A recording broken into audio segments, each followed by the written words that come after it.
Hello everyone, welcome in the revision class of units and dimension. Initially different places पे measurement के लिए different system of units को लोग follow करते थे, जिसमें से किसी जगह पे FPS, कहीं पे CGS, तो कुछ लोग MKS सिस्टम फॉलो करते थे। फिर वर्ल्ड वाइड लोगों ने डिसाइड किया कि एक सिंगल सिस्टम ऑफ यूनिट को फॉलो किया जाए, जिसे हम लोग इंटरनेशनल सिस्टम बोलते हैं और शॉर्ट में SI। तो उसको लोगों ने फॉलो करना शुरू किया। SI सिस्टम में 7 फंडामेंटल क्वांटिटी है और 2 सप्लीमेंट्री क्वांटिटी है। फंडामेंटल क्वांटिटीज़ में mass, length, time, temperature, current, luminous intensity और अमाउंट ऑफ सब्सटेंस है। ये 7 फंडामेंटल फिजिकल क्वांटिटी हैं। इसके अलावा 2 सप्लीमेंट्री में एक प्लेन एंगल का यूनिट जिसको आप रेडियन बोलते हैं और दूसरा सॉलिड एंगल जिसका यूनिट स्टेरेडियन बोलते हैं। रेडियन और स्टेरेडियन ये दोनों क्वांटिटी डायमेंशनलेस क्वांटिटी हैं, इनका कोई डायमेंशन नहीं होगा। एक छोटा सा यहाँ पर डिस्प्ले पे आपको दिख रहा होगा कि डिफरेंट फिजिकल क्वांटिटी के SI यूनिट और सिंबल क्या है वो मेंशन्ड है। आपने ये पहले से भी पढ़ रखा होगा, बस डिस्प्ले में एक बार फिर से दिखा दिया गया ताकि आप एक बार रेफरेंस के तौर पे देख सकें। अब इसके बाद हम लोग बात करते हैं डायमेंशंस की। जब भी किसी फिजिकल क्वांटिटी को हम लोग डिराइव करेंगे फंडामेंटल क्वांटिटी से, तो उस फिजिकल क्वांटिटी का जो डायमेंशनल इक्वेशन होगा उसमें फंडामेंटल क्वांटिटी का जो पावर अपीयर होगा उस पावर को हम लोग उस फंडामेंटल क्वांटिटी का डायमेंशन बोलते हैं। एग्जांपल के तौर पे आपके पास यहाँ पर वॉल्यूम है, आप देख सकते हैं वॉल्यूम हम लोग जब मेज़र करते हैं तो यूनिट देते हैं metre cube. Metre stands for length, length का यूनिट है मीटर। तो यहाँ पे वॉल्यूम को हम लोग L क्यूब लिखे तो यहाँ पर मास का अगर कोई डायमेंशन पूछ देगा तो 0, लेंथ का 3, टाइम का 0, क्योंकि सिर्फ और सिर्फ लेंथ का डायमेंशन है। सिमिलरली अगर हम लोग वेलोसिटी की बात करें तो वेलोसिटी का ऐसा यूनिट होता है मीटर पर सेकेंड। तो मीटर के लिए लेंथ, पर सेकेंड के लिए टाइम का इनवर्स, तो दिस इज LT-1। तो dimension of length in velocity is 1, dimension of time in velocity is -1। और अगर मास की बात इसमें करेंगे तो मास का डायमेंशन वेलोसिटी में 0 होगा। जो फंडामेंटल क्वांटिटी एब्सेंट होंगे उनका डायमेंशन हम लोग 0 बोलते हैं। नेक्स्ट एक और एग्जांपल है यहाँ पे पावर। पावर का जो एक्सप्रेशन है डायमेंशनल इक्वेशन में वो mL2T-2, तो m का 1, L का 2 और T का -2 डायमेंशन है इस एक्सप्रेशन में। कुछ फिजिकल क्वांटिटी का डायमेंशनल इक्वेशन यहाँ और उसका यूनिट लिखा हुआ है, जस्ट आपके रेफरेंस के लिए आप एक बार देख लें ताकि एक क्विक रिवीजन हो जाए। From moment of inertia to electric resistivity, and then from capacitance to magnetic flux, and then permittivity to Boltzmann constant। तो ये कुछ क्वांटिटीज़ हैं, ये क्विक रिवीजन के लिए था आपके। Now what are the different uses of dimensional equation? देखिए जो सबसे ज़्यादा नीड पड़ेगा आपको जिस चीज़ का वो है ये conversion of one system of unit into another units. जैसे अगर आपको कोई बोल देगा कि फोर्स जो है वो 10 न्यूटन है SI यूनिट में, लेकिन एक नया सिस्टम है जिसमें लोग मास को 10 kg लेते हैं फंडामेंटल, लेंथ को 100 मीटर लेते हैं और टाइम को 1 मिनट फंडामेंटल लेते हैं, तो उस नए सिस्टम में 10 न्यूटन का वैल्यू क्या होगा। तो उस तरह के प्रॉब्लम्स को सॉल्व करने के लिए ये जो पहला इक्वेशन है ये आपको काम देगा। N2 stands for the measurement in the new system, N1 old system में जो है वो है, और M1 L1 T1 ये ओल्ड सिस्टम का, M2 L2 T2 ये न्यू सिस्टम का। तो इस इक्वेशन को आप डायरेक्टली यूज़ करके एक सिस्टम से दूसरे सिस्टम में वैल्यूज़ को कैलकुलेट कर सकते हैं। इसमें हम लोग कुछ न्यूमेरिकल्स करेंगे आगे। Second is to test the correctness of a physical equation और फार्मूला। देखिए सिंपली प्रिंसिपल ऑफ होमोजेनिटी के हिसाब से ही ये काम होगा, लेकिन बस अब करेक्टनेस अगर करेक्ट है इससे तो ज़रूरी नहीं कि वो इक्वेशन करेक्ट है, लेकिन अगर इससे इनकरेक्ट है तो ज़रूरी होगा कि वो इक्वेशन इनकरेक्ट है। एग्जाम्पल के तौर पे अगर मान लीजिए कि हम S इज इक्वल टू लिख देते हैं कहीं पर कि S is equal to UT plus half AT square plus कुछ और एक इक्वेशन लिख देते हैं यहाँ पे, let it be VT dash, यहाँ पे V और T डैश कुछ और क्वांटिटी है। तो यहाँ पे अगर आप इसको डायमेंशनली देखिएगा, V for some final velocity, T dash कुछ और टाइम, बट है टाइम और वेलोसिटी ही। तो इस इक्वेशन को अगर आप देखिएगा तो ये डिस्प्लेसमेंट के लिए करेक्ट नहीं होगा, इवन ये इक्वेशन डायमेंशनली करेक्ट रहेगा। तो अगर कोई इक्वेशन डायमेंशनली करेक्ट है तो वो करेक्ट होगा, इस बात की गारंटी नहीं है, लेकिन अगर डायमेंशनली इनकरेक्ट है तो वो गारंटीड इनकरेक्ट होगा। तो ये एक सेकेंड वाला इसका यूज है। Third one, to derive a relation between different physical quantities in any physical phenomenon. देखिए ये हमेशा एप्लीकेबल नहीं है, लेकिन वैसे जगह पे जहाँ पे एक फिजिकल क्वांटिटी बाकी फिजिकल क्वांटिटीज़ के प्रोडक्ट या डिवीजन के फॉर्म में रिप्रेजेंट किए जा सकते हैं, सिर्फ उसी जगह पे ये काम करेगा। जहाँ पे एडिशन या सब्ट्रैक्शन जैसा कुछ आ गया वहाँ पे इसको हम लोग यूज़ नहीं कर सकते हैं। तो ये एक इसका लिमिटेशन है। Now these are the some limitations of dimensional equation. पहला चीज कि from the dimensional equation the nature of physical quantities can not be decided कि whether the given quantity is scalar और वेक्टर। जैसे आप जानते हैं कि टॉर्क जो है that is also the product of position vector R and force, and work is also the product of displacement and force. दोनों केस में डायमेंशनल इक्वेशन सेम मिलेगा, लेकिन वर्क जो है वो स्केलर है और टॉर्क जो है वो वेक्टर है। तो एक एग्जांपल मैंने यहाँ पे दिया, the value of constant of proportionality can not be determined. जैसे हम लोग टाइम पीरियड कैलकुलेट करते हैं कि t इक्वल्स टू 2π√L/g, ये एक्चुअल इक्वेशन है। लेकिन अगर आप डायमेंशनली कैलकुलेट कीजिएगा तो कांस्टेंट हम लोग 2π डिटरमाइन नहीं कर सकते हैं, हाँ √L/g हम लोग डायमेंशनली कैलकुलेट कर सकते हैं। The third one is relation among physical quantities having exponential logarithm and trigonometric function cannot be established। जैसे कि अगर आप वेव इक्वेशन की बात करें y equals to a sin omega t minus kx, तो वहाँ पर साइन के साथ ओमेगा t माइनस kx आएगा या क्या एंगल आएगा वो चीज़ आप वहाँ पर डिसाइड नहीं कर सकते हैं डायमेंशनल एनालिसिस से। तो these are the some limitations. Relation which are in more than one part can not be determined. जैसे S equals to ut plus half at square दो पार्ट में है, डिटरमाइन नहीं कर सकते। फोर्थ वन स्किप कर गए। Relation which depends on more than 3 physical quantities in mechanics and on more than 4 physical quantities in current electricity can not be established, however their validity can be checked. ये भी एक important चीज़ है। 3 से ज़्यादा physical quantity अगर mechanics में है, जैसे एक हम लोग फिर से बात कर रहे हैं S equals to ut plus half at square, तो u एस टी और ए 4 इक्वेशन है, तो आप ut plus half at square को वहाँ पे डिटरमाइन नहीं कर सकते हैं, क्योंकि वो जब कौन सा पार्ट ut होगा कौन सा हाफ at स्क्वायर होगा वो आप नहीं निकाल सकते हैं वहाँ पे। ये हम लोग डिटेल में जब मेन कोर्स कभी होगा तो उसमें डिस्कस करेंगे। Now next thing is accuracy precision of measuring instruments. Accuracy and precision of measuring instruments. देखिए प्रिसीजन जो है ये कम्प्लीटली डिपेंड करता है कि कौन सा इंस्ट्रूमेंट आप यूज़ कर रहे हैं। जैसे अगर आपके पास कोई मीटर स्केल है तो मीटर स्केल में 1 mm जो होगा वो उसका लिस्ट काउंट होगा, तो प्रिसाइजली आप 1 mm तक मेज़र कर सकते हैं। अगर आपके पास एक वर्नियर कैलिपर है तो वर्नियर कैलिपर में आप 0.1 mm तक कर सकते हैं, और वही अगर आपके पास एक स्क्रू गेज है तो उसमें आप 0.01 mm तक प्रिसाइजली मेज़र कर सकते हैं। तो ऑब्वियसली प्रिसीजन कंप्लीटली डिपेंड कर रहा है कि आपने इंस्ट्रूमेंट कौन सा चूज़ किया है। इंस्ट्रूमेंट का जो लिस्ट काउंट होगा वो प्रिसीजन प्रोवाइड करेगा। एक्यूरेसी जो है, एक्यूरेसी के लिए सबसे इम्पॉर्टेंट बात है कि जो लोग मेज़र कर रहे हैं वो कितना केयरफुल ऑब्जर्वेशन लेते हैं, पहली बात। दूसरी बात कि जिस इंस्ट्रूमेंट को आप यूज़ कर रहे हैं उसका प्रिसीजन कितना अच्छा है। तो अगर बेटर प्रिसीजन होगा तो एक्यूरेसी भी बेटर मिलेगी फॉर अ केयरफुल ऑब्जर्वेशन। तो ये एक इंपॉर्टेंट फैक्टर है यहाँ पे। Now the another thing is errors. किसी भी मेजरमेंट को आप परफेक्टली नहीं कैलकुलेट कर सकते हैं, किसी भी चीज़ को, there will be some errors, और डिफरेंट वजह होता है एरर्स का।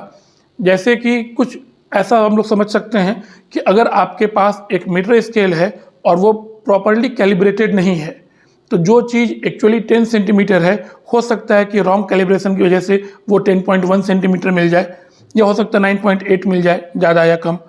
दूसरी चीज़ हो सकता है कि इंस्ट्रूमेंट काफ़ी पुराना हो गया हो और पुराना होने की वजह से उसमें स्ट्रेस की वजह से कुछ लेंथ में चेंजेस आ गया हो। तीसरा वजह हो सकता है कि जिसने मेजरमेंट लिया उसके लिए पैरेलैक्स काम कर गया हो, और पैरेलैक्स की वजह से क्या होता है कि अपरेंट शिफ्ट हो जाता है पोजीशन में।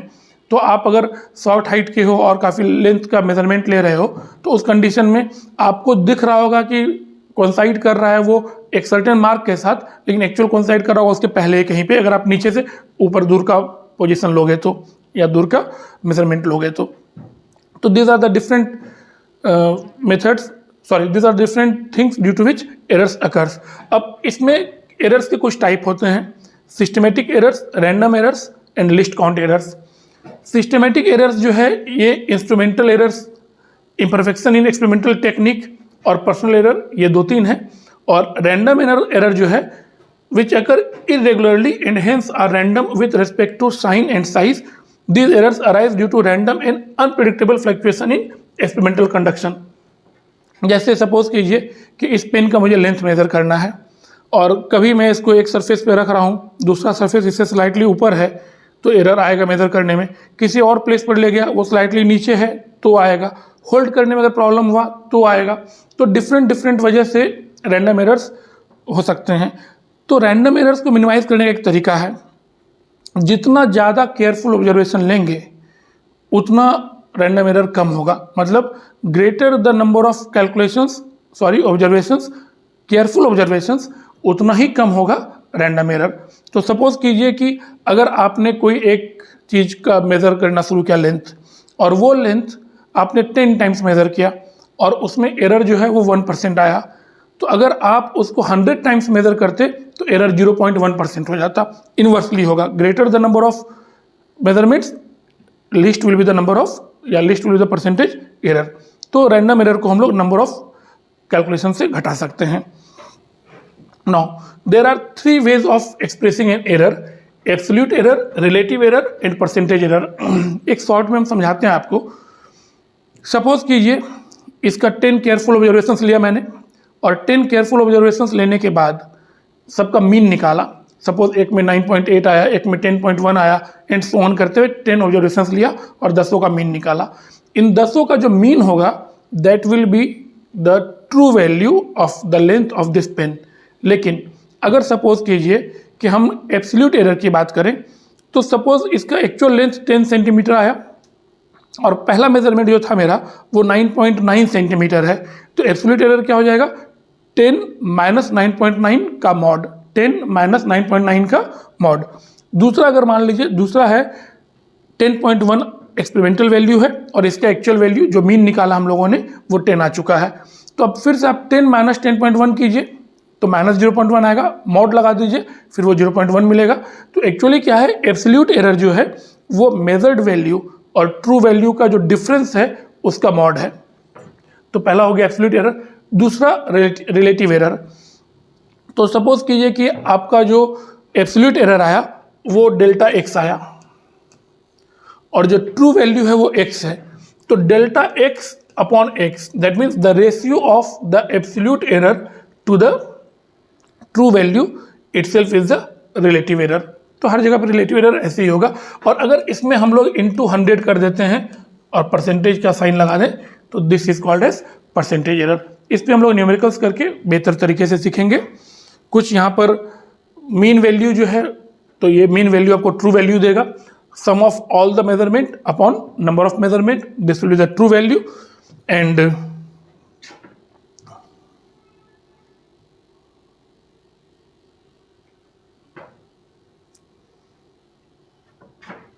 Relative error, delta x mean, this is called as mean absolute error. Delta x mean का मतलब mean absolute error.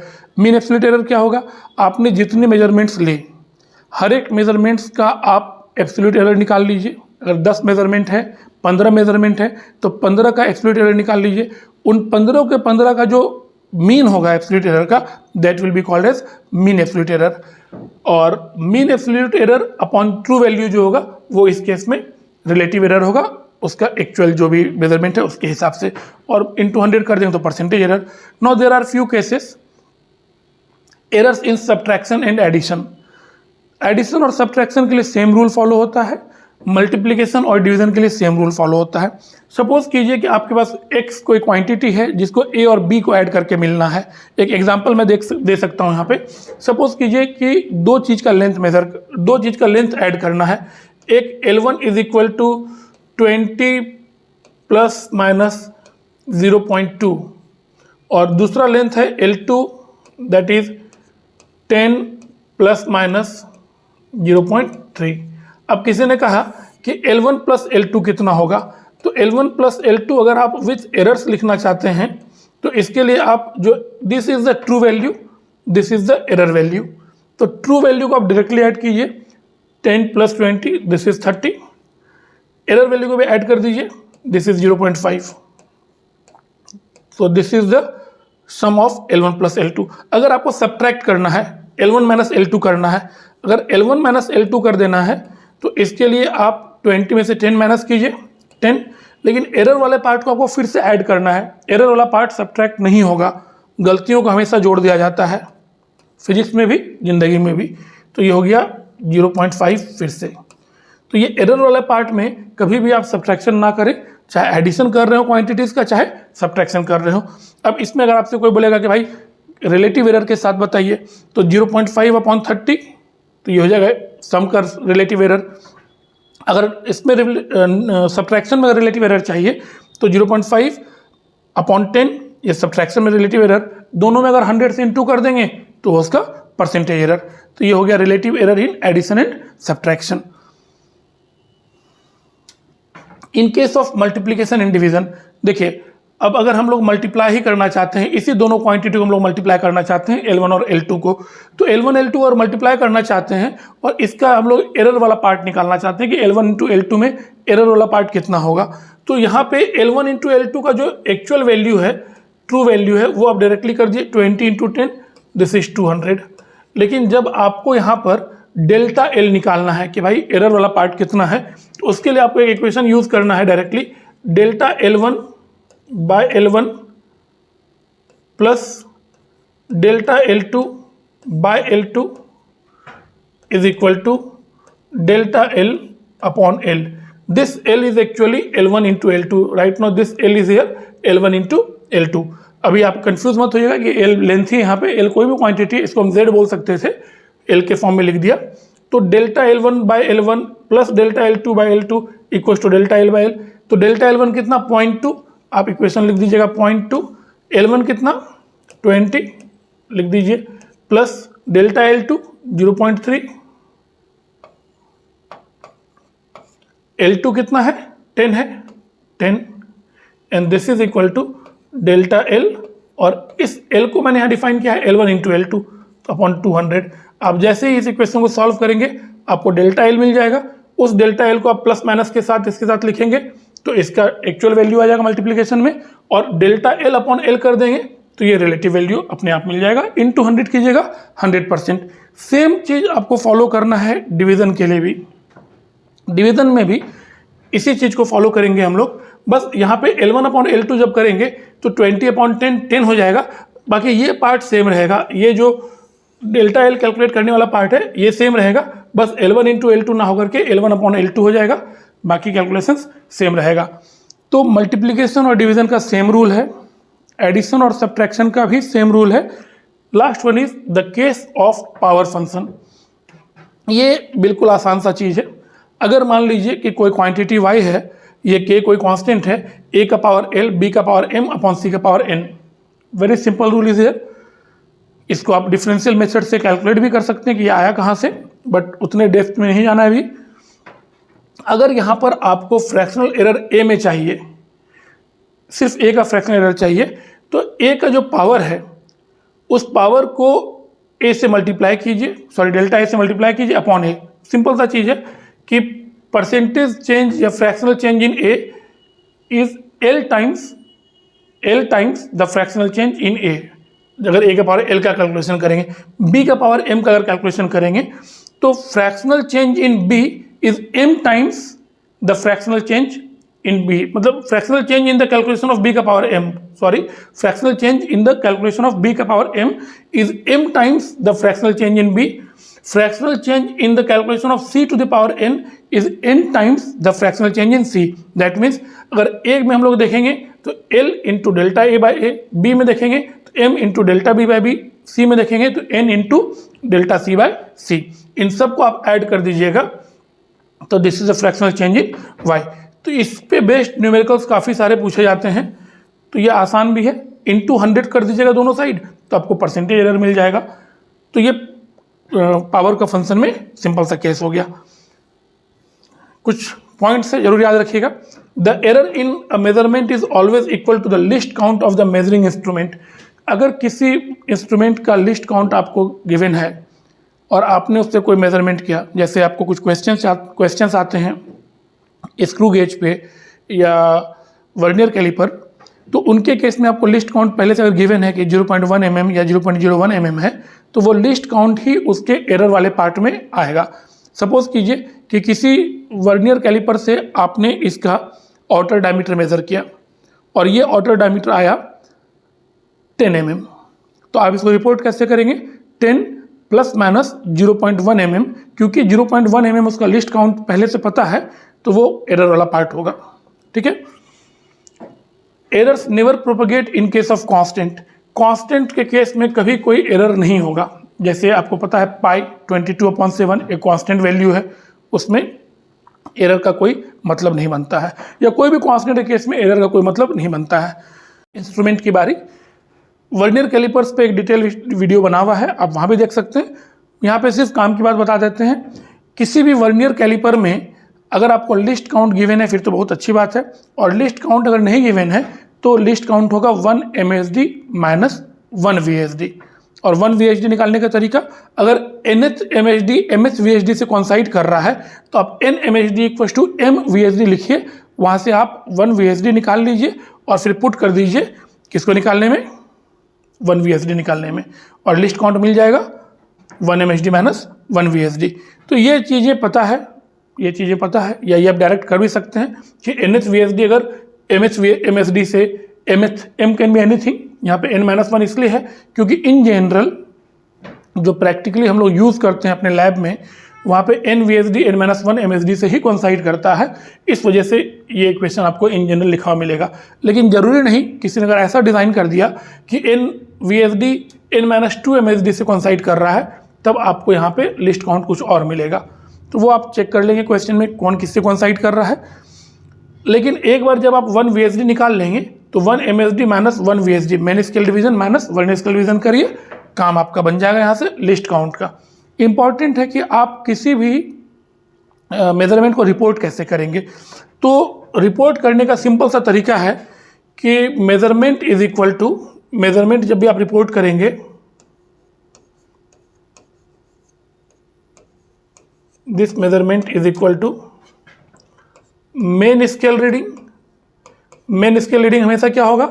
Vernier scale के ज़ीरो के लेफ्ट, वर्नियर स्केल के ज़ीरो के जस्ट लेफ्ट वाला जो रीडिंग होगा मेन स्केल का, वही मेन स्केल रीडिंग है, प्लस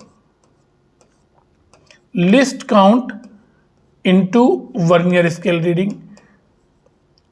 लिस्ट काउंट तो आपने पहले से निकाल रखा है 1 MSD माइनस 1 VSD करके, और ये जो वर्नियर स्केल रीडिंग है, ये वर्नियर स्केल रीडिंग क्या हो जाएगा? वर्नियर स्केल का कोई भी एक मार्क अगर परफेक्टली कोइंसाइड कर रहा होगा किसी भी एक मार्क से मेन स्केल के, तो वर्नियर स्केल का वो मार्क जो मेन स्केल के किसी एक मार्क से परफेक्टली कोइंसाइड कर रहा है, वही वर्नियर स्केल रीडिंग होगा। जैसे सपोज कीजिए कि वर्नियर स्केल पे मार्किंग है 0 1 2 3 4 5 6 7 8 9 10, और इसका 7 जो है वो मेन स्केल के कहीं पे भी डायरेक्टली कोइंसाइड कर रहा है, तो और वो कोइंसाइड कर रहा है तो वर्नियर स्केल रीडिंग 7 हो जाएगा, और फिर उसको आप लिस्ट काउंट से मल्टीप्लाई कीजिए तो ये मेजरमेंट। अगर इसमें ज़ीरो एरर है, ज़ीरो एरर कब हो जाता है? जब वर्नियर स्केल का ये दोनों ए और बी जो है, ये दोनों जब कोइंसाइड कर रहा होगा, उस टाइम पे अगर मेन स्केल और वर्नियर स्केल का जीरो कोइंसाइड ना करे तो फिर हम लोग बोलते हैं कि वहाँ पे ज़ीरो एरर है। ज़ीरो एरर पॉजिटिव भी हो सकता है, नेगेटिव भी। अगर मान लीजिए कि पॉजिटिव ज़ीरो एरर है तो करेक्शन नेगेटिव होगा, और अगर नेगेटिव ज़ीरो एरर है तो करेक्शन पॉजिटिव होगा। एक छोटा सा एग्जांपल, सपोज कीजिए कि इस इक्वेशन को आपने यूज़ किया और आपको मेजरमेंट मिला 20.4 mm, ऐसा मैंने मान लिया 20.4 mm। अब वहाँ पे ज़ीरो एरर पहले से मेंशन्ड है कि ज़ीरो एरर जो है वो माइनस में 0.1 mm है। ये ज़ीरो एरर आपको लिखा हुआ है कि this is the zero error. तो आपको जो फाइनल रीडिंग देना है उसमें क्या करना है? 20.4 में 0.1 ऐड कर देना है, तो 20.5 आपका फाइनल रीडिंग हो जाएगा। उल्टी बात, अगर मान लीजिए कि जीरो एरर पॉजिटिव है, ये 0.1 mm है, तो उस कंडीशन में क्या करना है, 20.4 में से आपको 0.1 सब्ट्रैक्ट करना होगा अगर जीरो एरर पॉजिटिव है। तो सिंपल सा चीज़, जीरो एरर पॉजिटिव है तो सब्ट्रैक्ट करेंगे फाइनल रीडिंग में से, नेगेटिव है तो उतना ही वैल्यू ऐड कर देंगे फाइनल रीडिंग में। तो ये हो गया वर्नियर स्केल का कहानी। कुछ स्टेटमेंट है, आप लोग देख लीजिए। Now the last instrument is the screw gauge. तो स्क्रू गेज में एक चीज होता है पिच, कभी कभी पिच निकालने के लिए बोला जाता है। तो पिच क्या है कि अगर आपने सर्कुलर स्केल को एक बार कंप्लीटली रोटेट किया, ये यहाँ पे सर्कुलर स्केल है, अगर आपने इसको एक बार कंप्लीटली रोटेट किया तो एक कंप्लीट रोटेशन पे मेन स्केल जितना शिफ्ट करता है that is called as pitch. ठीक है, डिफाइंड भी है, the linear distance moved by the screw when it is given one complete rotation is called as pitch. अब हम लोग लिस्ट काउंट की बात करते हैं। तो इसमें लिस्ट काउंट क्या होता है, pitch upon total number of divisions on the circular scale. तो एक कंप्लीट रोटेशन पे अगर मान लीजिए कि 1 mm शिफ्ट किया, सपोज कीजिए कि एक कंप्लीट रोटेशन पे 1 mm शिफ्ट किया, कौन, मेन स्केल, और एक कंप्लीट रोटेशन में नंबर ऑफ डिविजन्स 100 है, तो नंबर ऑफ डिविजन्स आप 100 कर दीजिए, तो ये लिस्ट काउंट हो जाएगा 0.01 mm। कुछ वर्नियर स्केल में क्या होता है कि 1 mm पे वो दिखाएगा कि 50 ही है, 50 मतलब सर्कुलर स्केल पे 50 डिविजन्स है, और 1 mm जब लीनियर स्केल शिफ्ट किया तो 50 डिविजन्स सर्कुलर स्केल पे वो घुमाए हम लोग, तो उस कंडीशन में 1/50 हो जाएगा, तब लिस्ट काउंट। अब इसके रीडिंग को कैसे निकालते हैं, इसका जो रीडिंग होता है, रीडिंग की बात करें अगर या मेजरमेंट की बात करें, रीडिंग या मेजरमेंट एक ही बात है, तो ये रीडिंग हो जाएगा main scale reading plus least count into circular scale reading, just like vernier caliper.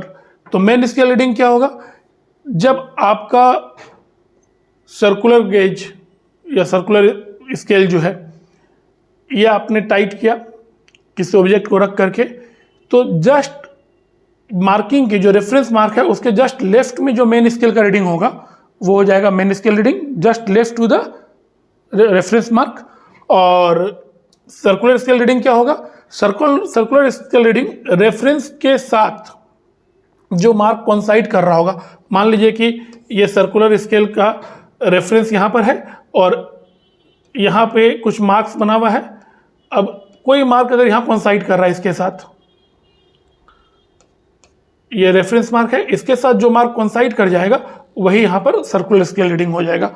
आप सर्कुलर स्केल रीडिंग को लिस्ट काउंट से मल्टीप्लाई कीजिए और मेन स्केल रीडिंग से ऐड कर दीजिए, तो ये बन जाएगा आपका स्क्रू गेज का reading. So this was all about the conceptual part of this chapter. अब हम लोग इस पर कुछ न्यूमेरिकल्स डिस्कस करेंगे। हम लोग कुछ न्यूमेरिकल्स डिस्कस कर रहे हैं।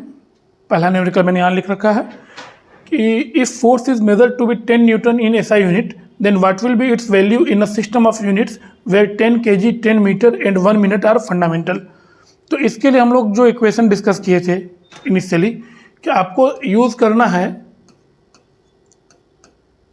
N2 is equal to N1 into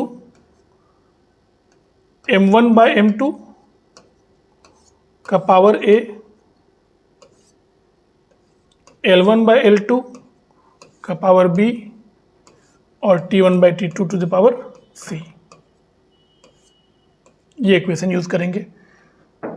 N1 is given 10 Newton.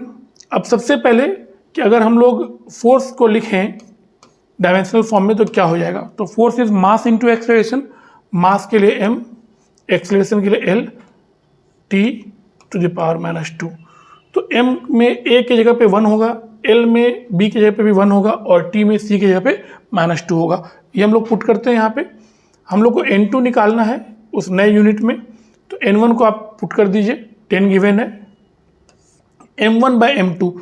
तो इनिशियली ऐसा यूनिट में 1 kg इज स्टैंडर्ड, इस यूनिट में लोगों ने कहा कि 10 kg, क्वेश्चन ने कहा कि 10 kg को स्टैंडर्ड लेंगे to the power 1 multiplied by length SI में 1 मीटर स्टैंडर्ड है, इस यूनिट में L2 जो है वो 10 मीटर है, इसको भी हम लोग 10 लेंगे, इसका पावर 1 टाइम 1 सेकेंड स्टैंडर्ड है, यहाँ पे 1 मिनट है तो 1 मिनट को हम लोग 60 सेकेंड के फॉर्म में लिख देते हैं और इसका पावर -2।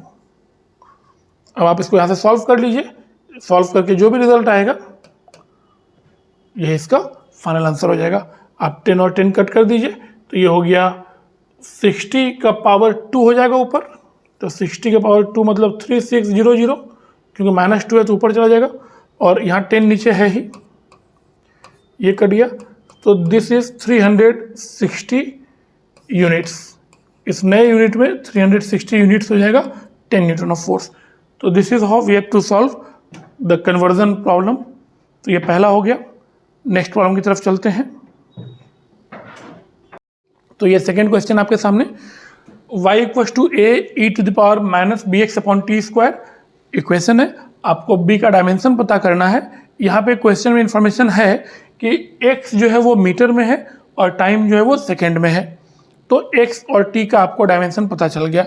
अब किसी भी एक्सपोनेंट को डायमेंशनलेस होना चाहिए, तो e का पावर जितना है टोटल वो डायमेंशनलेस होना चाहिए। अब इसको डायमेंशनलेस होने के लिए क्या होना चाहिए, जो न्यूमरेटर का डायमेंशन है वही डिनोमिनेटर का हो, तो डिनोमिनेटर का डायमेंशन t का पावर 2, तो न्यूमरेटर का भी t का पावर 2 होना चाहिए। तो bx का डायमेंशन जो है ये t का पावर 2 होना चाहिए, तभी ये डिनोमिनेटर को कैंसिल आउट करेगा। अब हम लोग को b निकालना है, तो b का डायमेंशन जो होगा इस हिसाब से t का पावर 2 और x मीटर में है लेंथ, तो नीचे आकर के l हो जाएगा अपॉन l का पावर 1। तो b का डायमेंशन यहाँ से आपको मिल गया l to the power -1 t to the power 2 m to the power 0। तो this is the dimensional formula of b। तो इसमें कुछ भी पूछा जा सकता था कि what is the dimension of mass in this equation of b, या what is the dimension of length in this equation. तो भाई आप यहाँ से देख करके किसी का भी बता सकते हैं, ये डायमेंशनल फार्मूला हो गया।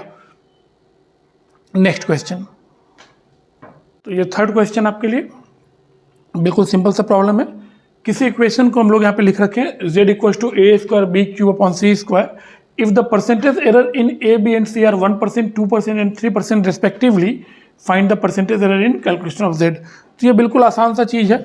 इसमें आपको पता है कि जो भी पावर है वो मल्टीप्लायर बनेगा, तो percentage error in z, percentage error in z 2 times the percentage error of a, तो percentage error of a is 1, तो 2 times the percentage error of a plus b का जो पावर है वो इसका मल्टीप्लायर बनेगा, तो 3 times the percentage error in b, b में 2% है तो 3 into 2% प्लस c का जो पावर है वो इसका मल्टीप्लायर बनेगा, तो 2 into 3%, वंस अगेन 2 into 3%। आप सबको जो ऐड कर लीजिए तो ये मिल जाएगा परसेंटेज एरर इन z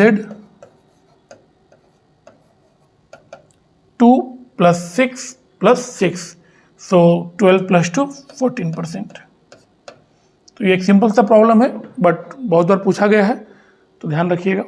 नेक्स्ट क्वेश्चन, तो ये फोर्थ क्वेश्चन सिमिलर टाइप का है, थोड़ा एक स्टेटमेंट यहाँ पे है जो कि आपको देखना है कि if t = 2π√L/g time period है सिंपल पेंडुलम का, and percentage error in calculation of time is 3% and in the calculation of length is 2%, find percentage error in calculation of g। Equation time के form में है, आपको इसको solve करने के लिए क्या करना होगा कि इस पूरे इक्वेशन को g के फॉर्म में कन्वर्ट करना होगा, फिर आपका जो ऊपर का रूल था, मतलब प्रीवियस प्रॉब्लम का जो रूल था वो आपको अप्लाई कर देना है। तो g के फॉर्म में अगर हम लोग इसको कन्वर्ट करें तो ऑब्वियसली स्क्वायरिंग करना होगा दोनों साइड, तो squaring both side will give t² = 4π² L/g। आप यहाँ से जब g का इक्वेशन लिखेंगे तो दिस g = 4π² L/t²। तो ये आपका जी के फॉर्म में इक्वेशन कन्वर्ट हो गया। तो जब भी इक्वेशन किसी और के फॉर्म में दिया हुआ हो और किसी और चीज़ का परसेंटेज एरर कैलकुलेट करने की बात हो, तो आपका पहला स्टेप होना चाहिए कि आप जिसके फॉर्म में निकालना है या जिसका निकालना है उसके फॉर्म में इक्वेशन कन्वर्ट कीजिए और फिर जो प्रीवियस तरीका था वो अप्लाई कर दीजिए। तो प्रीवियस तरीके के हिसाब से कांस्टेंट का तो कुछ नहीं सोचना है,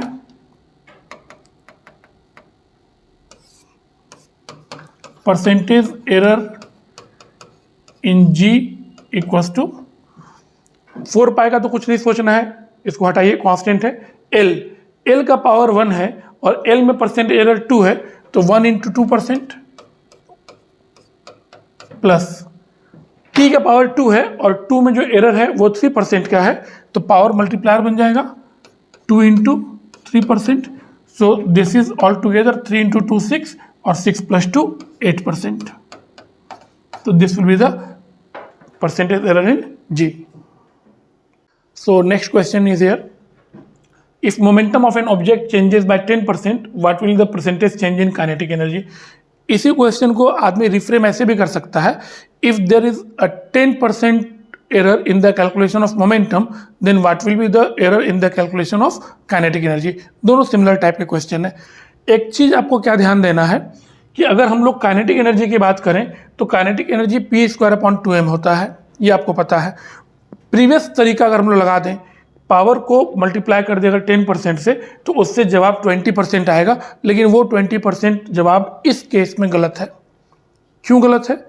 हम लोग जो डिस्कशन करते हैं कि पावर को मल्टीप्लाई कर दो, वो स्मॉल परसेंटेज चेंज के लिए है, एक्चुअली काफ़ी स्मॉल परसेंटेज चेंज के लिए, लेकिन फिर भी हम लोग थ्योरेटिकली अप टू 5% चेंज तक उसको अप्लाई कर सकते हैं। लेकिन 5% से ज़्यादा अगर चेंज हो तो आप उस पर्टिकुलर तरीके को कि पावर को डायरेक्ट मल्टीप्लाई कर दो परसेंटेज चेंज से, मत करेंगे, नहीं करेंगे, उससे गलती होगी। तब करना क्या है यहाँ पे, एक जो यूनिवर्सल तरीका है हमेशा काम करेगा, वो ये है कि किसी भी क्वांटिटी का अगर चेंज की बात कर रहे हैं और उसके परसेंटेज चेंज की बात कर रहे हैं, तो percentage change in any quantity is final minus initial upon initial into 100। अगर यहाँ पे हम काइनेटिक एनर्जी का एग्जांपल लेते हुए बात करें तो percentage change in kinetic energy, percentage change in kinetic energy is equal to kinetic energy final minus kinetic energy initial upon kinetic energy initial into 100%। ये करना है। कोई भी क्वांटिटी होता, काइनेटिक एनर्जी की जगह पे किसी और चीज़ का रिलेशन किसी तीसरे चीज़ के साथ होता तो भी आपको यही करना होता, final quantity minus initial quantity upon initial into 100। तो हम लोग इसको अप्लाई करते हैं कि इसके हिसाब से क्या होगा। तो मान लेते हैं कि इनिशियल तो P है, इनिशियल P मान लेते हैं मोमेंटम, तो अगर इनिशियल मोमेंटम P है तो इनिशियल काइनेटिक एनर्जी K है। फाइनल की बात अगर करें तो 10% चेंज, क्वेश्चन में 10% चेंज मेंशन्ड है, किसमें, काइनेटिक मोमेंटम में। तो अगर मोमेंटम में 10% चेंज है तो हम लोग पता करते हैं कि मोमेंटम में कितना हुआ, तो P फाइनल कितना होगा, तो let P initial equal to P, तो P फाइनल इससे 10% चेंज किया हुआ, या तो इंक्रीज करेगा या डिक्रीज करेगा। तो मान लेते हैं हम लोग कि इंक्रीज किया, कोई फर्क नहीं पड़ता, हम अपने मन से मान लेते हैं कि इंक्रीज किया। तो अगर 10% इंक्रीज करेगा तो P का 10% P into 10/100, that means P by 10 that is 0.1। ठीक है, तो ये हो गया 0.1 P, P फाइनल हो गया 0.1 P प्लस 1 P। 0.1 P कहाँ से आया, 10% इंक्रीज किया तो P बाई 10 इंटू 100, तो that is P by 10 that is 0.1 P। 0.P भी लिख सकते थे, मतलब सॉरी पॉइंट P लिख सकते थे, मैंने 0.1 P लिखा प्लस 1 P। तो P फाइनल का वैल्यू कितना मिल गया यहाँ पे, 1.1 P। अगर P फाइनल 1.1 P है तो काइनेटिक एनर्जी फाइनल हम लोग लिख सकते हैं यहाँ से, तो काइनेटिक एनर्जी फाइनल अब हो जाएगा P फाइनल का square upon 2m। P final is 1.1 P का होल स्क्वायर, तो 1.1 P का होल स्क्वायर आप जैसे ही करेंगे ये 1.21 हो जाएगा into P square upon 2m। ये मिल गया। पुट कीजिए इसको आप वैल्यूज़ में, तो percentage change in kinetic energy, percentage change in kinetic energy, percentage change in kinetic energy equal to final कितना है 1.21 P square upon 2m। Initial कितना है, initial P square by 2m था, है ना। इनिशियल हमारे पास पी स्क्वायर बाई 2m है, तो इसका भी वैल्यू यहाँ पुट करेंगे हम लोग। तो this is P square by 2m upon initial, तो इनिशियल फिर से पी स्क्वायर बाई 2m था, पी स्क्वायर बाई 2m। आप कॉमन ले लीजिए, यहाँ पर कॉमन लेंगे तो पी स्क्वायर बाई 2m ऊपर और नीचे दोनों में कॉमन कैंसिल आउट हो जाएगा, ऊपर बचेगा 1.21 माइनस 1 इंटू 100% करना है हम लोगों को, इंटू 100%, है ना। पी स्क्वायर बाई 2m ऊपर भी कॉमन ले लिया, तो 1.21 माइनस 1 बचा, तो 1.21 माइनस 1 कितना हो जाएगा, this is 0.21 and 0.21 into 100%, this will B 21%। So this is the final result. उससे 20% आ रहा था, इससे 21%, और यही करेक्ट है, वो इनकरेक्ट है। तो याद रखिएगा 5% से लेस होगा तभी आप पावर को मल्टीप्लाई करिएगा परसेंटेज एरर से, मोर देन 5% होगा तो आपको final quantity minus initial quantity upon initial into 100 percentage के लिए, रिलेटिव के लिए final minus initial upon initial वो रिलेटिव के लिए। नेक्स्ट क्वेश्चन करते हैं हम लोग। Next question, 2 resistors of resistance 6 plus minus 0.2 ohm and 3 plus minus 0.1 ohm are connected in पहले series and then second one is parallel, find equivalent resistance. देखिए series का तो सबको पता है रेजिस्टेंस के केस में कि सीरीज में डायरेक्टली हम लोग रेजिस्टेंस को ऐड करते हैं। तो पहला वाला अगर हम लोग सॉल्व करेंगे तो R in series will be equal to R1 plus R2, तो ये डायरेक्टली हो जाएगा। तो डायरेक्टली होने के लिए कुछ खास नहीं करना है, रियल वैल्यूज़ को डायरेक्ट ऐड करना है। तो 6 प्लस 3 9, और एरर्स वाला पार्ट जो है उसको भी डायरेक्ट ऐड कर दीजिए 0.3 ओम, तो ये डायरेक्ट हो गया विथ एरर्स। रिलेटिव एरर की बात होगी तो 0.3/9 कर दीजिएगा। तो अगर रिलेटिव एरर क्वेश्चन में होता तो ये हो जाता डेल्टा RS अपॉन RS, तो दिस विल बी 0.3/9। परसेंटेज होता इंटू 100 कर देते तो वो परसेंटेज एरर आ जाता। ये फर्स्ट पार्ट। अब सेकेंड पार्ट जो है वो है पैरेलल वाला। तो पैरेलल का फॉर्मूला पता है हम लोग को कि 1/R in parallel equal to 1/R1 plus 1/R2। देखिए इसमें हम लोग थोड़ा सा टेक्निक इस्तेमाल करते हैं।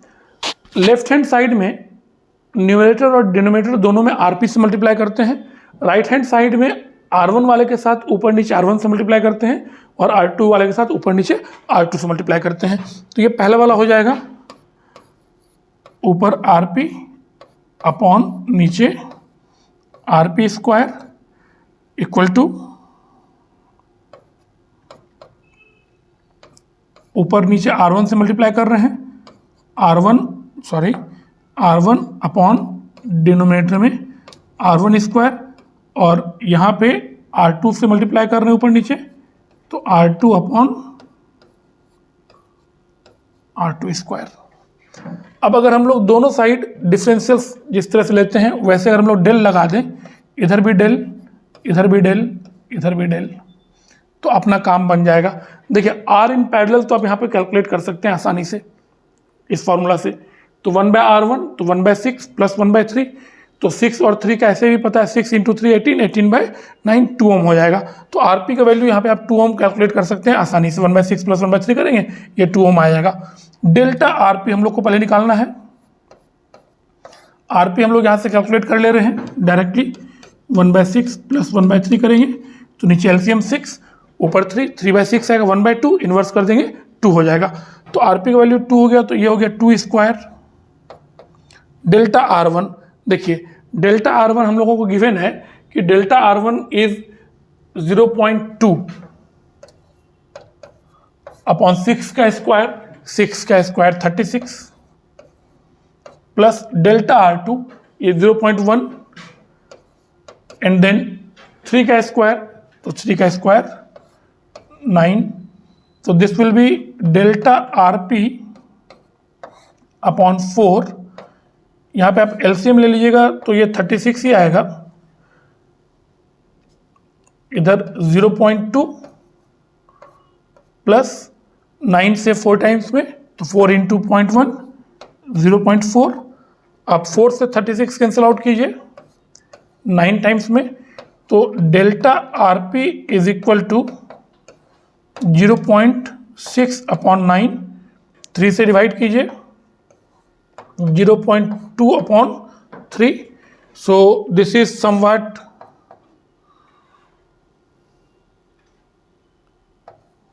0.0666 करेंगे तो सिग्निफिकेंट डिजिट्स में इसको हम लोग 0.07 लिख सकते हैं इस फॉर्म में। तो डेल्टा RP मिल गया। फाइनल रिजल्ट की बारी, तो फाइनल रिजल्ट हो जाएगा with errors, so this RP is equal to 2 plus minus 0.07, ये इसका रिजल्ट हो गया। नेक्स्ट क्वेश्चन वर्नियर कैलिपर पे है।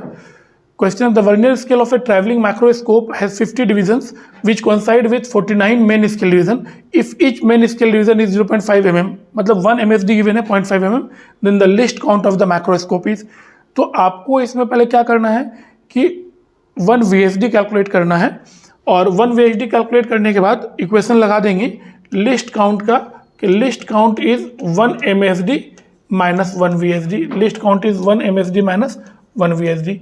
तो 1 VSD कैलकुलेट करने के लिए गिवन है क्वेश्चन में कि वर्नियर स्केल का 50th division which coincide with 49 main scale division, मतलब 50 division of vernier scale is equal to 49 division of main scale, 49 main scale division, ये गिवन है क्वेश्चन में, तो इसको इक्वल कर दिया हम लोगों ने। तो यहाँ से 1 VSD बहुत इजीली मिल गया, 1 VSD equal to 49 upon 50 MSD। Put कर दीजिए लिस्ट काउंट के इक्वेशन में। तो आप जैसे लिस्ट काउंट के इक्वेशन में पुट करेंगे, least count is equal to 1 MSD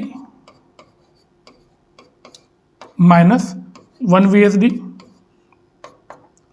VSD is 49 by 50, तो दिस बिकम्स 50 माइनस 49 by 50। मैंने डायरेक्टली लिख दिया, 1 VSD को 49 by 50 लिखते, तो 49 by 50 में 50 LCM ले लिया, तो 50 minus 49, so this is 1 by 50। Obviously यहाँ पर मेन स्केल डिवीजन आ जाएगा ये, तो this is main scale division, और ये मेन स्केल डिवीजन का वैल्यू आपको गिवन है, दिस इज 0.5 mm। आप पुट कर दीजिए यहाँ पे 1 by 50 इंटू 0.5 mm। तो यहाँ से आप सॉल्व करेंगे तो ये हो जाएगा 0.01 mm। Option C. Next question, तो ये नेक्स्ट क्वेश्चन है आप लोग के लिए, इसमें कुछ चीज़ों को मैंने अंडरलाइन कर दिया है समझाने के लिए। The main scale of a vernier caliper reads in millimetre and its vernier is divided into 10 divisions. That means इसका जो लिस्ट काउंट है, मेन स्केल मिलीमीटर में मेजर कर रहा है, वर्नियर 10 डिवीजन में है, तो लिस्ट काउंट हो गया 1/10, दैट इज 0.1 mm। सो ये आपको गिवन है एक तरह से कि लिस्ट काउंट है 1/10, that is 0.1 mm। Further, which coincide with a division of the main scale. When the two jaws of the instrument touch each other, the 7th division of the vernier scale coincide with a scale division and the 0 of the vernier lies to the right of the 0 of main scale. इस लंबे से statement का छोटा सा मतलब क्या है, अगर दोनों जॉ कॉन्साइड कर रहा है तो वर्नियर स्केल और मेन स्केल का 0 कॉन्साइड करना चाहिए था, तो कोई 0 एरर नहीं होता। लेकिन मेन स्केल का 0 और वर्नियर स्केल का 0 कॉन्साइड ना करके वर्नियर स्केल का 7th डिवीजन मेन स्केल के किसी डिवीजन से कॉन्साइड कर रहा है, दैट मीन्स यहाँ पे 0 एरर है। पॉजिटिव है कि नेगेटिव है, उसके लिए आपके लिए आगे लिखा हुआ है कि right of the 0 of the main scale vernier का 0 लाई कर रहा है। तो जैसे ही वर्नियर का 0 मेन स्केल का राइट जाएगा, तो जो ज़ीरो एरर है वो पॉजिटिव होगा, उसको करेक्ट करने के लिए आपको फाइनल रीडिंग जो आएगा उसमें उतना माइनस करना होगा। तो ये गिवन है, हम लोग पता कर लेते हैं कि ज़ीरो एरर कितना है। तो ज़ीरो एरर का बड़ा सिंपल सा फंडा होता है कि अगर किसी वर्नियर स्केल का कोई भी एक मार्क मेन स्केल के किसी मार्क के साथ कोइंसाइड कर रहा है, तो वर्नियर स्केल का जो मार्क कोइंसाइड कर रहा है that multiplied by the least count is the zero error. तो यहाँ पे गिवन है कि 7th मार्क कोइंसाइड कर रहा है, तो this is 7, least count 0.1 mm है, सो दिस इज 0.1, तो 0.7 mm जो है ये पॉजिटिव एरर है। पॉजिटिव इसलिए क्योंकि zero of the vernier main scale के राइट है, अगर zero of the vernier main scale के लेफ्ट होता दोनों जॉ टच करने के टाइम में, तब वो नेगेटिव एरर होता। आगे देखिए, when a cylinder is tightly placed along its length between the two jaws, the zero of the vernier scale lies slightly to the left of 3.2 centimetre. थोड़ा सा समझिएगा, अगर यहाँ पर हम लोग ऊपर मेन स्केल बना देते हैं और यहाँ पर 3.2 सेंटीमीटर और यहाँ पर 3.1 सेंटीमीटर का मार्क है, और वर्नियर स्केल का जो ज़ीरो है वो वर्नियर स्केल का ज़ीरो 3.2 के लेफ्ट में है। मेन स्केल रीडिंग लेने का तरीका क्या है? मेन स्केल का वो रीडिंग एप्लीकेबल होता है जो वर्नियर स्केल के ज़ीरो के लेफ्ट हो। तो हम लोग देख सकते हैं वर्नियर स्केल के ज़ीरो के लेफ्ट जो है वो 3.1 सेंटीमीटर है, ना कि 3.2। तो इस 3.2 को आप बिल्कुल ना लें, ये आपको भ्रमित करने के लिए है 3.1। तो मेन स्केल रीडिंग कितना हो गया यहाँ से हमारे पास? मेन स्केल रीडिंग 3.1 हो गया, सेंटीमीटर में है, ध्यान रखिएगा। इसको आप mm में कन्वर्ट कर लीजिए for the ease of further calculation. आगे, 4th vernier division coincide with a scale division. तो हम लोग की रीडिंग की बारी। तो रीडिंग लिखने का तरीका बड़ा सिंपल सा है। जो रीडिंग होगा, this reading is main scale reading, so main scale reading is 31 mm, put it as 31 mm plus least count into vernier scale reading. तो लिस्ट काउंट कितना है? लिस्ट काउंट इज 0.1 और वर्नियर स्केल रीडिंग यहाँ पे दिया हुआ है कि फोर्थ वाला कोइंसाइड कर रहा है, तो into 4, so this is 31.4 mm, this is the reading. Now जब हम लोग एक्चुअल वैल्यू निकालेंगे तो हम लोग को ज़ीरो एरर को कंसिडर करना होगा, क्योंकि पॉजिटिव ज़ीरो एरर है तो आपको एक्चुअल रीडिंग में इस रीडिंग से माइनस करना है। तो एक्चुअल रीडिंग लिख लेते हैं हम लोग,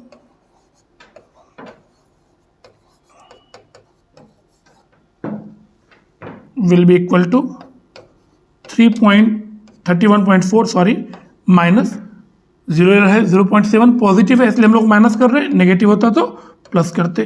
ये भी mm में है और ये भी mm में है, माइनस कीजिए। 31.4 में से आप 0.7 माइनस कीजिएगा तो इट विल बिकम 30.7 mm। क्योंकि ऑप्शन सेंटीमीटर में है तो सेंटीमीटर के लिए आप एक डेसिमल को लेफ्ट ले लीजिए, तो 30.7 सेंटीमीटर। सो सॉरी डेसिमल एक लेफ्ट लेने बोला, 3.07 centimetre. So the correct option will be B. Next question, thickness of a wire is measured by a screw gauge of least count 0.01 mm. If the main scale reading just to the left of circular scale is 2 mm and 20th mark of circular scale coincides with reference line, then find the diameter of wire. तो ये direct सा question है, इसका solution बहुत simple सा है। Main scale का वो रीडिंग जो सर्कुलर स्केल के जस्ट लेफ्ट होता है वही कंसिडर करते हैं हम लोग। तो मेन स्केल रीडिंग जो होगा ये आपको ऑलरेडी गिवन है कितना, 2 mm, लिस्ट काउंट भी गिवन है। तो डायरेक्टली अगर हम लोग डायमीटर की बात करेंगे, जो हम लोग फाइनल रीडिंग की बात करते हैं, तो this reading is equal to main scale reading that is 2 mm plus least count 0.01 into circular scale reading.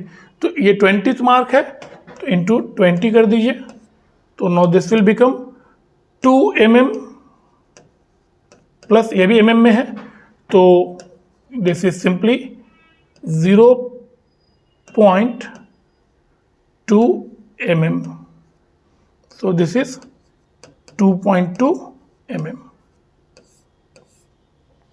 तो ये सिंपल सा प्रॉब्लम था और बाकी न्यूमेरिकल्स आप लोगों को प्रैक्टिस करने के लिए प्रोवाइड किया जाएगा। एक आध 2 दिन का डिले हो सकता है, कुछ टेक्निकल इशू है जिसकी वजह से वीडियो बनाने में लेट हुआ, लाइट की भी इशू है अभी हमारे यहाँ। सो नेक्स्ट वीडियो कल अपलोड होगा। Thank you.